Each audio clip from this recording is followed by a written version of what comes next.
When you ask the question on how you can help, paano kayo makatulong na senator na kayo ngayon? Pwede po kayong gumawa ng batas na ipagbawal po ang voluntary contribution sa mga PTAs. Because the last time I was informed na gumawa ako ng batas para ma-implement na raw, mag-implement ng batas. Na gagawin ko, I don't have to because meron na palang dalawang batas. Paniningil ng mga teacher sa kanilang students na dinadaan sa Parents Teacher Association or PTA ay muli na naman pinagtalunan sa Senado dahil ayon kay Senador Raffy Tulfo hanggang ngayon patuloy pa rin ginagawa sa mga mahihirap na mga students kahit mayroon pala dalawang batas sa Pilipinas na bawal maningil sa mga students. At aminado naman si Senadora Cayetano na mayroon pero hindi pa niya nababasa ang batas. At sa bandang huli na pagkasunduan ng mga senador at ng DepEd na maglalabas sila ng memorandum sa mga teachers na bawal na ang maningil sa kanilang mga students sa buong Pilipinas. Narito ang video, panoorin natin, at kung bago ka lang sa atin channel, mag-subscribe ka na para palagi ka updated sa mga balita dahil iba na ang may alam.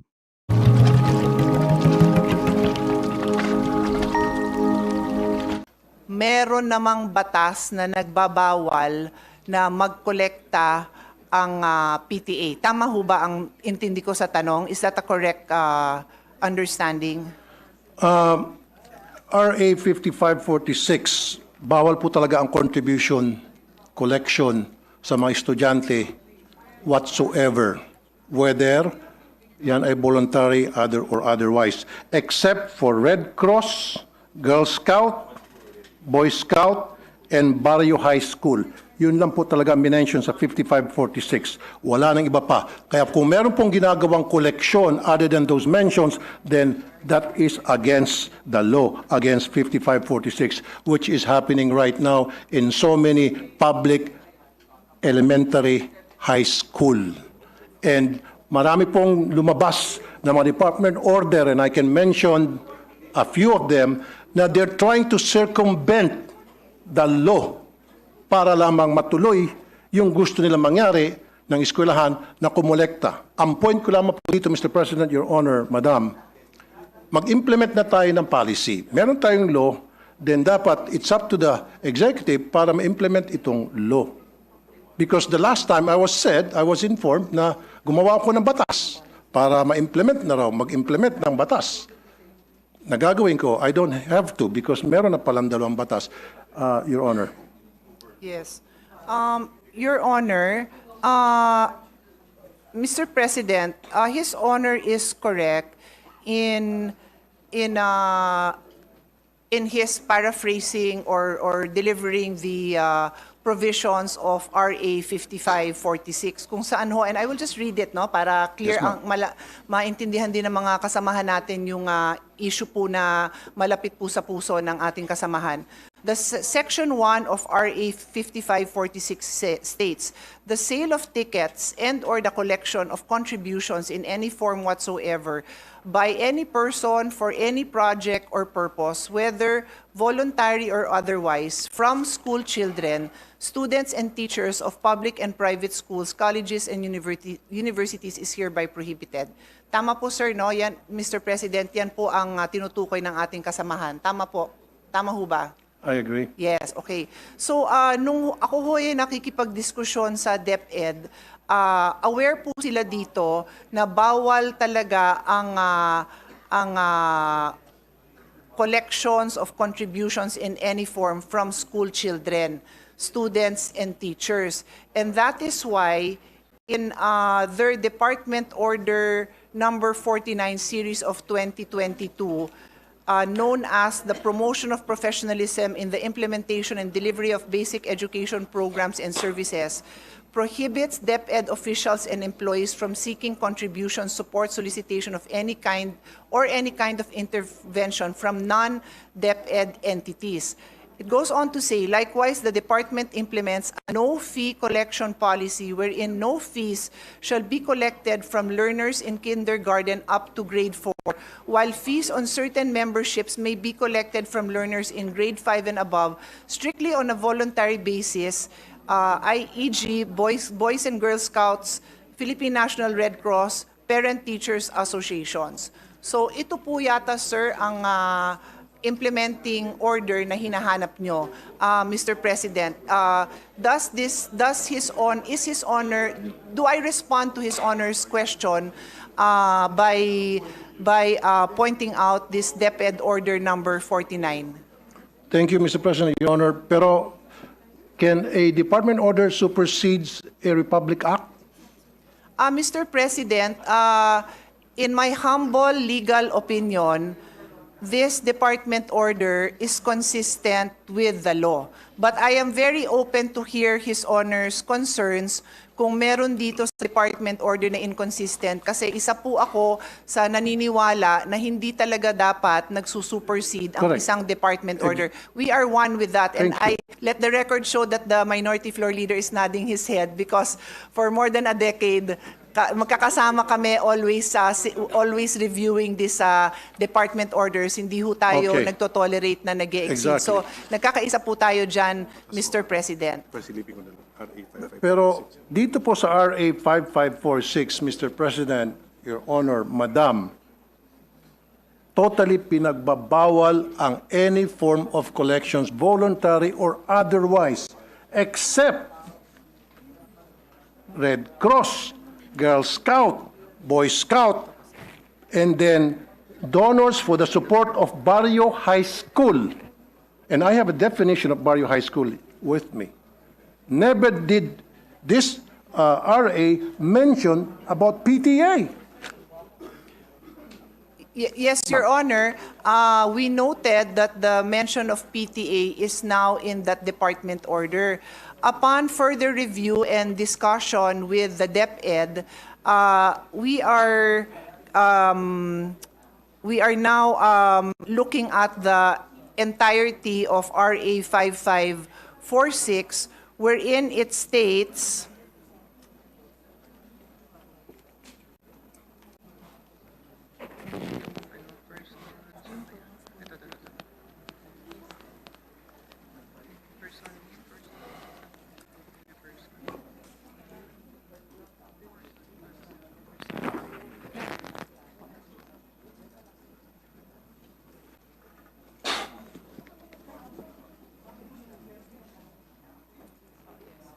Yes. Oh, yun pala. Yes.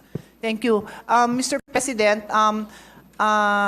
when we look at RA 5546, Section 1, and I will read it again, the sale of tickets and/or the collection of contributions in any form whatsoever by any person for any project or purpose, whether voluntary or otherwise, from 1, school children, 2, students, and 3, teachers are hereby prohibited.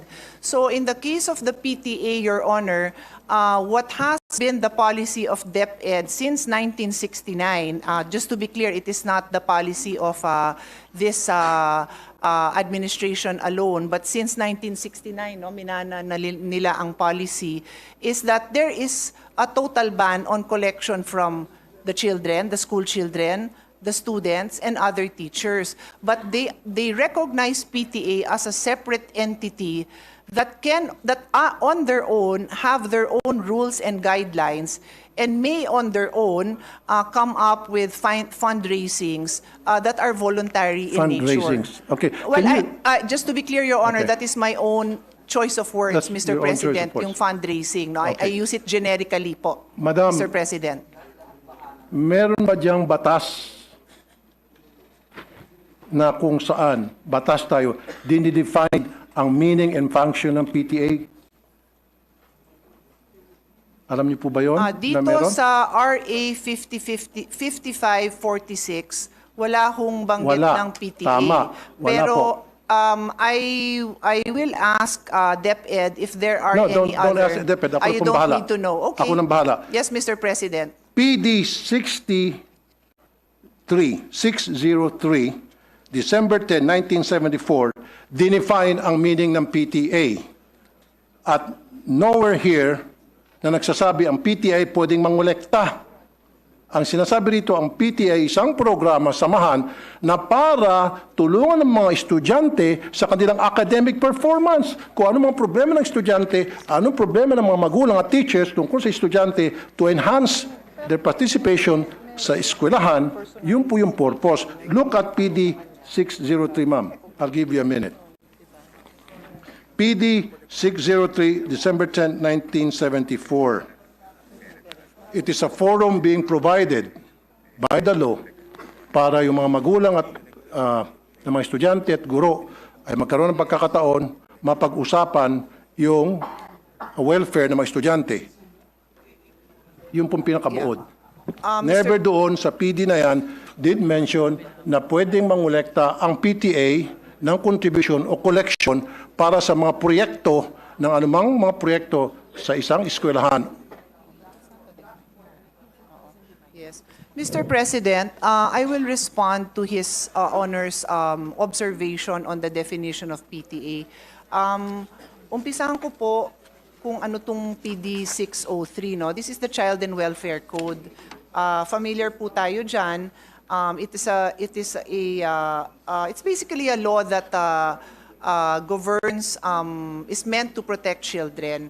And Section 77. Section 77, just to be clear, malawak ho itong batas na ito kasi ito din ho ang naging foundation ng Foster Care Act na naging basis ng mga amendments natin on foster care law. So it's a very general law, quite detailed, no, in various ways of protecting children. So there is a section on home and school, Chapter 2 po ito. And Article 77, as His Honor correctly points out, mentions Parent-Teachers Association. It states every elementary and secondary school shall organize a Parent-Teacher Association for the purpose of providing a forum for the discussion of problems and their solutions relating to the total school program and for ensuring the full cooperation of parents in the efficient implementation of such programs. All parents who have children enrolled in a school are encouraged to be active members of its PTA and to comply with whatever obligation and responsibility such membership entails. Parent-teacher associations all over the country shall aid the municipal and the local authorities and school officials in the enforcement of juvenile delinquent control measures and in the implementation of programs and activities to promote child welfare. Mr. President, in response to His Honor's concern or conclusion that the Parent Teachers Association do not have the authority to collect. Tama ho, no, sir? Mr. President, that is the question, no? That the Parent Teacher Association, by definition here in PD 603, do not have the authority to collect. That is the question, Let correct? me rephrase what I said. Mr. President, Your Honor, I want a clear definition in our law that states that the PTA is allowed to collect contributions, voluntary or otherwise. Saan po sa ating konstitusyon, saan po sa ating batas. Yun po gusto ko para maging malinaw po sa atin lahat. Yes, Dapat po understood. nandito, meron po ba?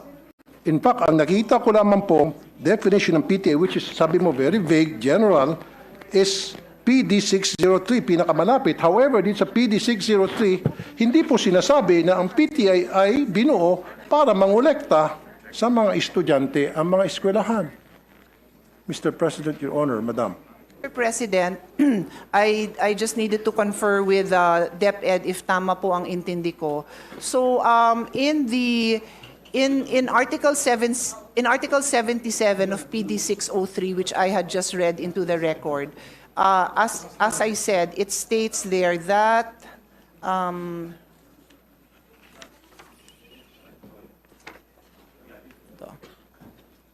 that every elementary school shall organize ito nga hong PTA relating to the total school program to ensure full cooperation of parents in the efficient implementation of such programs.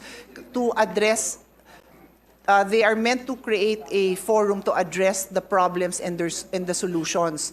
So the practice of DepEd has been to support to allow the PTA to follow the mandate of Article 77, and if they need to raise funds to be able to address these problems and solutions, including the implementation of the programs, then they are governed by their own guidelines in implementing those I'm programs, sorry, Mr. including at tapusin ko lang po, Sige po. including yung fundraising. Yan po ang naging practice ng DepEd since 1969 po.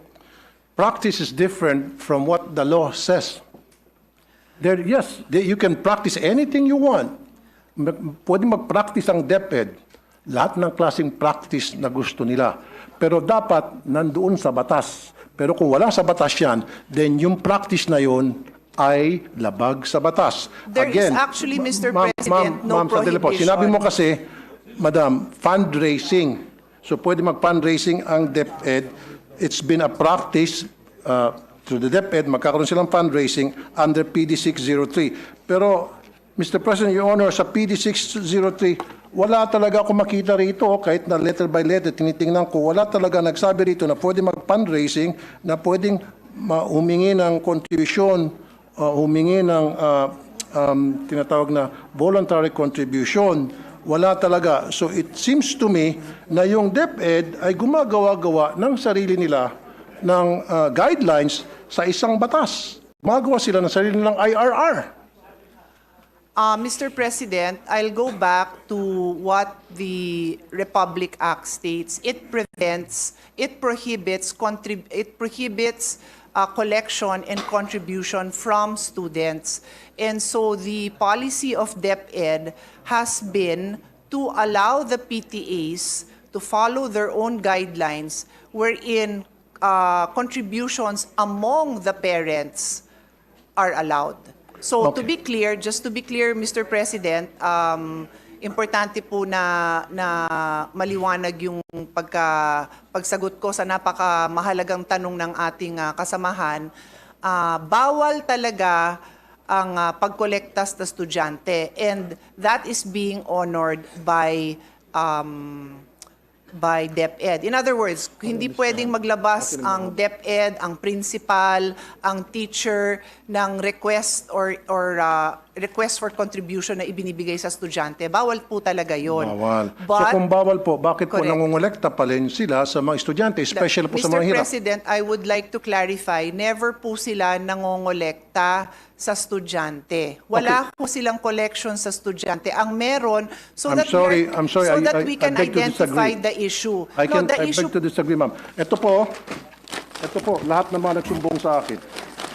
sir, the These are issue, the I don't These think... are the list of parents na nagsumbong sa akin, iba't ibang eskwelahan sa buong Pilipinas, na kung saan sila po ay sa pilitang kinukolektahan ng mga electric fan at kung ano pang mga gamit sa eskwelahan, na meron man pong budget sa MOE ang DepEd for those things. Yes. Mr. President, first of all, may I request that that list is Yes, submitted I'll be so more than that happy to we give it to can you. give it to DepEd kasi I believe they have committed in the hearing pa lang na any violation po, iimbestigahan naman po nila. They made that commitment po.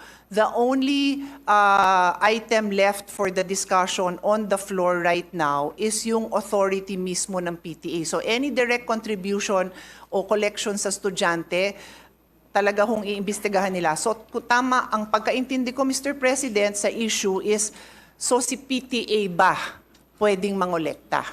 And ang sinasabi po sa atin ng DepEd, the policy since 1969 has been to recognize the PTA's authority to decide among themselves. They have their own rules, they have their own guidelines to do their fundraising, that is a generic term that I'm using, among the parents. Hindi to sa bata, hindi apektado yung pagpasok ng bata, hindi apektado ang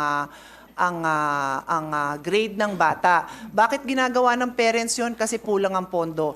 Yung sinabi ng ating kasamahan na nasa MOOE yan, meron yan pambili ng electric fan, idagdag ko na rin doon, ano yung mga kakulangan, di ba? Yung pagpaganda ng garden, driveway, entrance, kung ano pa man. Lahat naman po yan nilalagyan ng MOOE. Pero if I may call the attention of our chairman, talaga naman wala na ho tayo, nagbibigay ho tayo ng maraming pondo, but hindi ho talaga nakokompleto, no?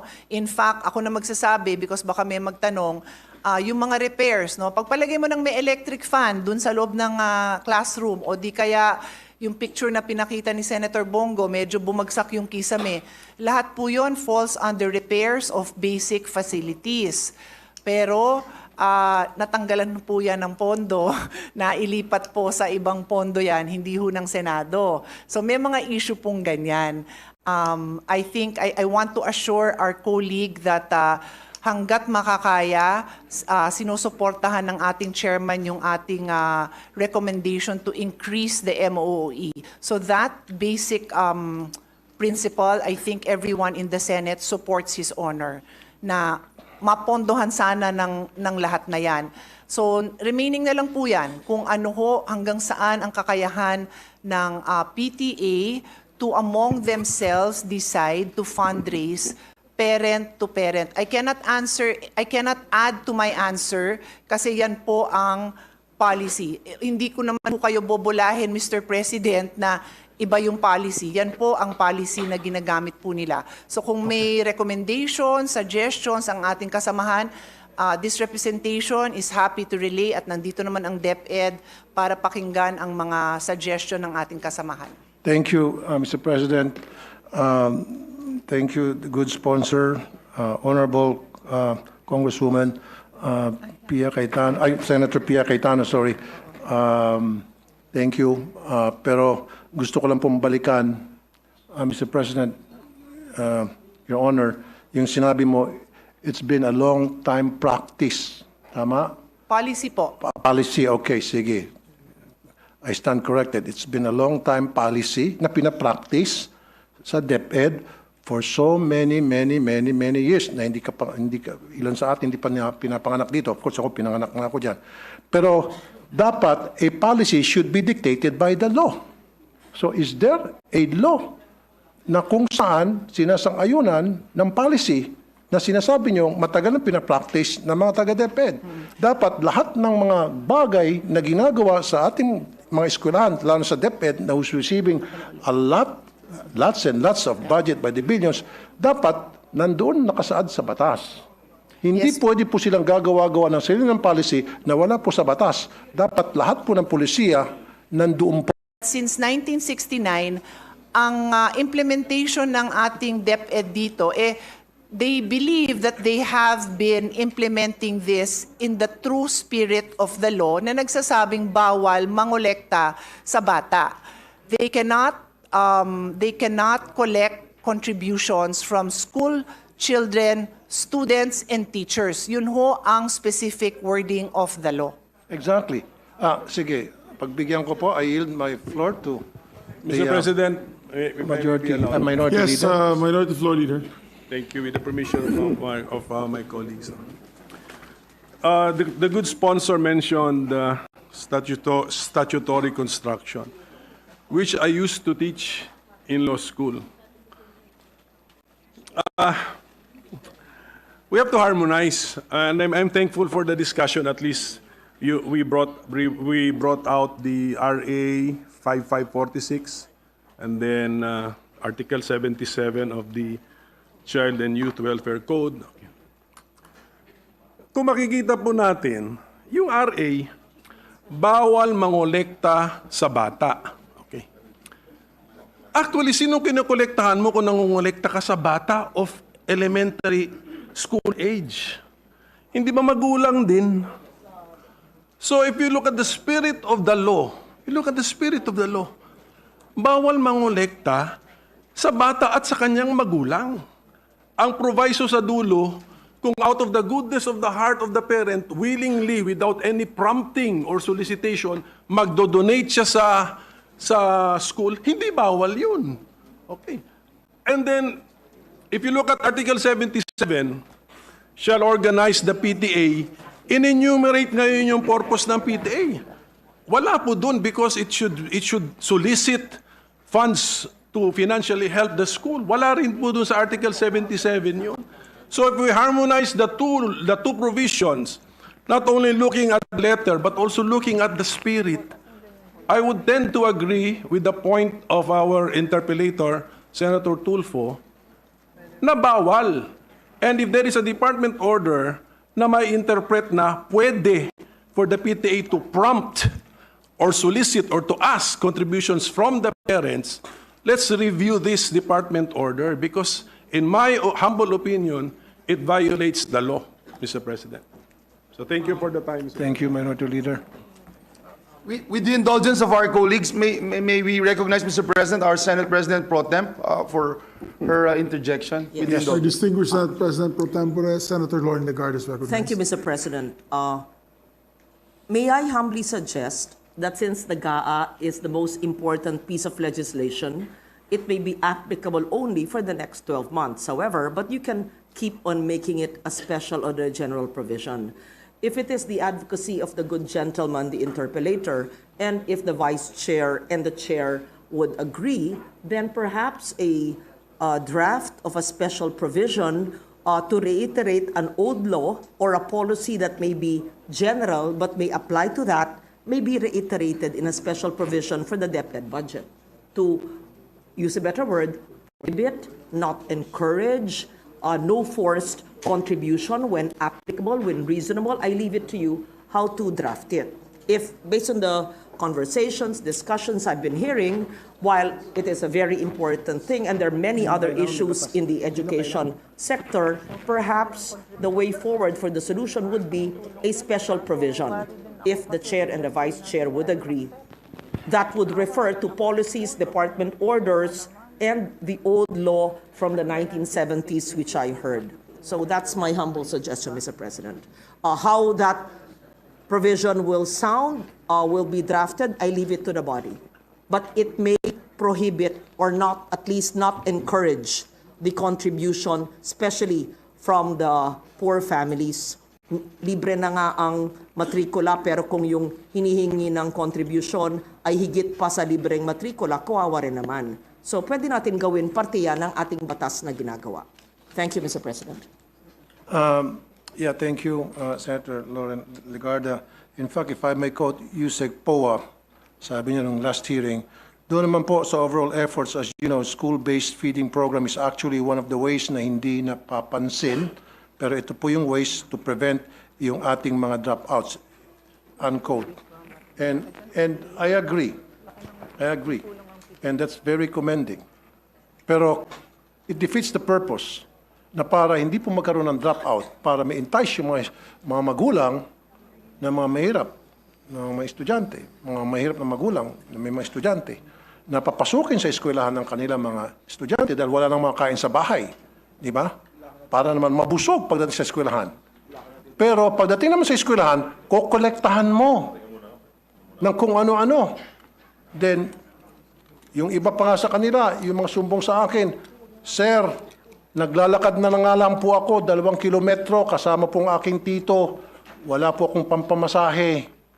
Pudpud na nga po yung aking tsinela, sapatos. Pagdating doon sa school, ini-expect kami po ay magbigay ng para sa electric fan. Ito pa po, para sa kalaman na marami. Kuminsan, pinapahiya pa po yung mga estudyante. Nagkakaroon po ng group chat. Nakalista doon sa group chat, sino-sino yung mga nagbigay at sino-sino pang hindi nakapagbigay. So yung mga hindi nakapagbigay, peer pressure, it's either gagawa ng remedyo para makapagbigay, masama sa listahan, matanggap ng grupo, or hindi na napapasok kasi napapaya sila, magda-drop out na lang. Sayang yung feeding program. So what I'm trying to say here, Mr. President, napakasimple lang naman eh. Okay lang may PTA. In fact, wala akong wala akong against it sa PTA. Use it properly. Dapat yan, talagang nababantayan ng DepEd. Dapat yung PTA, gamitin lamang yan para pag-usapan po yung pong mga problema ng mga estudyante at mga guro para tingnan at i-monitor yung mga activities ng mga estudyante, yung kanilang academic performance. And this is the truth. Your Honors, siguro meron kang estudyante sa public school, may anak ka ba? Maybe wala. Or maybe may staff ka na nag-aaral sa public school because marami akong staff nag-aaral sa public school here in the Senate saka sa RTIA at lahat sila nagsasabi na talagang pinipilit yung kanilang mga estudyante magbigay sa kontribusyon. Pag hindi ka nag-contribute, anong consequence? Hindi ka na maging paborito ng teacher. Ikaw ay pwedeng maiwan, ikaw ay mag-scrub ng sahig. Ikaw ang mag-erase ng mga nakasulat sa blackboard. Marami pa pagawa sa iyo. Pero kung ikaw nag-contribute, go home ka na, maganda pa ang grades mo. Yan po ang madalas na mangyari sa iba't ibang mga eskwelahan. At yan po documented. At yan po in-interview ko po lahat ng mga staff ko na may mga estudyante sa public school na nire-require po talaga sa PTA pa lamang, binoboto na agad kung ano yung mga pwedeng ma-contribute, anong pwedeng may ayos sa eskwelahan. Just imagine, Mr. President, Your Honor, every single year, kailangan mag-contribute ang mga estudyante para sa electric fund. Kung ipon-ipunin natin yung contribution sa electric fund every year, siguro baka marami ng warehouse ng electric fund dyan sa DepEd, kung saan dinadala yung electric fund. My question also, Mr. President, Your Honor, di ba meron pong MOE para dyan sa electric fund na yan? Ba't kinakailangan pa pagbayarin yung mga estudyante sa electric fund, sa jobos, sa pintura, sa bond paper, maging sa, ito pa po, sweldo sa security guard, sweldo sa janitor, pati ba naman sa kuryente. And I understand, Mr. President, Your Honor, Madam, meron po tinatawag na Special Educational Fund ang LGU. In fact, ang LGU nagbibigay din ng pera sa DepEd, Mr. President. Saan pupunta yung SF, SEF? Now, my question is, maari siguro ang problema hindi nakakarating sa mga eskwelahan ang MOOE. Saan pupunta yung MOOE? Kailangan siguro i-audit natin yung MOOE. Yan po ba ay nakakarating ng tama o baka naman nakakarating sa mga eskwelahan pero hanggang sa principal lang? Kaya may mga balita, si principal, magagandang mga bahay, magagandang mga sasakyan, pero sila teacher, kawawa. So si teacher gagawa ng remedyo at yun na nga, maningil sa mga estudyante. Kaya nga po, sabi pa nga nung mga nakakausap ko po, doon sa mga listahan, I think we interviewed more than 100. Sabi, kaya nga po kami pumunta sa public school dahil wala po kami pambayad sa private school. Sila po ay mga tricycle driver, pedicab driver, labandera, kasambahay, factory worker, na mga underpaid, na malilit lamang sweldo. Salamat nga, sinabi ni Secretary Yusek Powa, and I commend you for saying that, yung programa nyo yan, na merong feeding program para hindi na po tumaas pa yung cases ng dropout para ma-entice yung mga magulang na papuntahin sa eskwela ng kanilang estudyante dahil meron ng pagkain. Gutom kasi sila, kaya hindi sila pumapasok, pero kung bigyan mo ng pagkain, papasok na sila. However, pagdating naman sa school, yung libreng pagkain, parang siningil mo lang dahil pagbabayarin mo para sa kung ano ng contribution. Sir, ano po yung tanong nyo?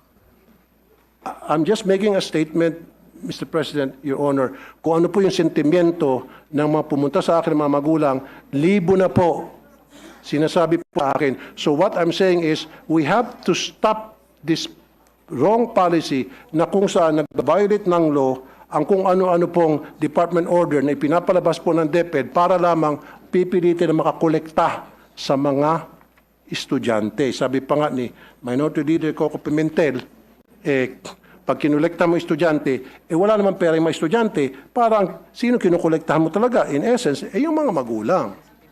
So, for me, change that policy, wag na tayo mangolekta, zero collection na talaga, voluntary or otherwise, tulad na nakalagay sa batas. Okay? Except for Red Cross, Girl Scout, Boy Scout, and Barrio High School. Let's stick to what the law says. Stop na natin yan. Huwag na ho tayo magpalabas ng mga department order para we try to circumvent the law para makakolekta. Tuloy, ang duda nito mga magulang, baka siguro gusto nilang magpalabas ng kung ano mga department order para makakolekta sapagkat gusto nilang yung MOE hindi na makarating sa mga eskwelahan.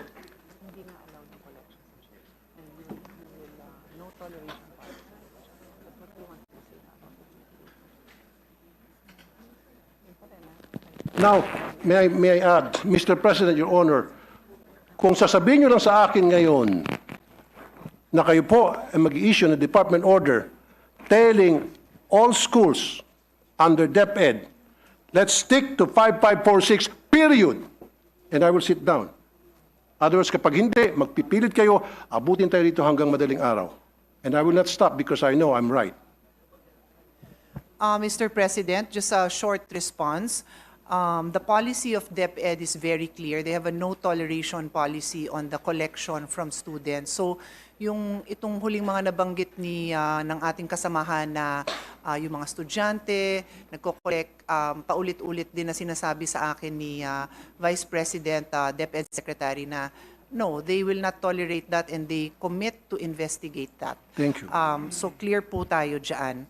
On that note, may I ask for a minute suspension, Mr. President? Thank you. Session suspended for 1 minute. Para mapabilis lang po tayo. Kaysa naman po, kailangan pa muna ako magpaliwanag, babasahin niya, kailangan ko pa magpaliwanag, and then hindi siya satisfied sa paliwanag ko, then magkakaroon ng debate. At kapag halimbawa na satisfied siya sa paliwanag ko, then hindi na siya mag-amend. Humahaba lang po tayo, Mr. President, Your Honor. Kung gusto niyo po, maglatag na ako ng banig dito.